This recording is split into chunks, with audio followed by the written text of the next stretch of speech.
Title: Biden calls checkmate in high-stakes debt ceiling standoff. TLDR. After an epic, months-long game of political chess, President Biden saves the day by signing the debt ceiling bill, swerving us away from a fiscal apocalypse. Cue the Super Biden memes, because the global economy breathes a sigh of relief. For now. But the move isn't without controversy, as progressives and conservatives alike raise eyebrows at the fine print. In a move straight out of Game of Thrones, President Biden put his John Hancock on a bill that suspends the U.S. debt ceiling, deftly sidestepping a potential economic disaster. The president found himself in the hot seat after a long face-off with Republican House Speaker Kevin McCarthy. For those who've been living under a rock, a failure to seal the deal would have meant a first-time default for Uncle Sam, sending ripples throughout the world economy. But wait a minute, do we all know what default actually means? Well, it's like if you can't pay your rent, your landlord kicks you out, right? So, imagine if America, the tenant in the world's economy, couldn't pay up. Global chaos, much. Economists claimed that we would have seen the US unemployment rate do a Usain Bolt, and GDP take a nosedive.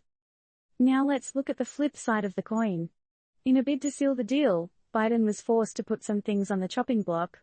Let's just say, it wasn't all sunshine and rainbows for our dear president.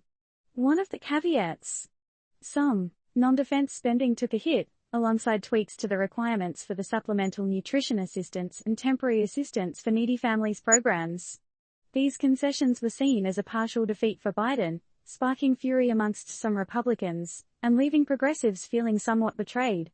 Cue the political tug-of-war. Bernie Sanders and his crew were far from pleased with the bill's handling of defense spending, while some Republicans believed it didn't do enough to curb the towering $31 trillion federal debt. Now, with the bill's ink still drying, the economy can take a breather. But how long will this honeymoon last?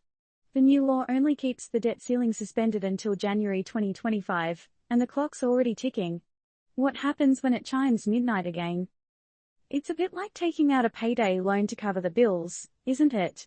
Sure, you avoid the bailiffs knocking at your door today, but what about tomorrow, or next month, or next year?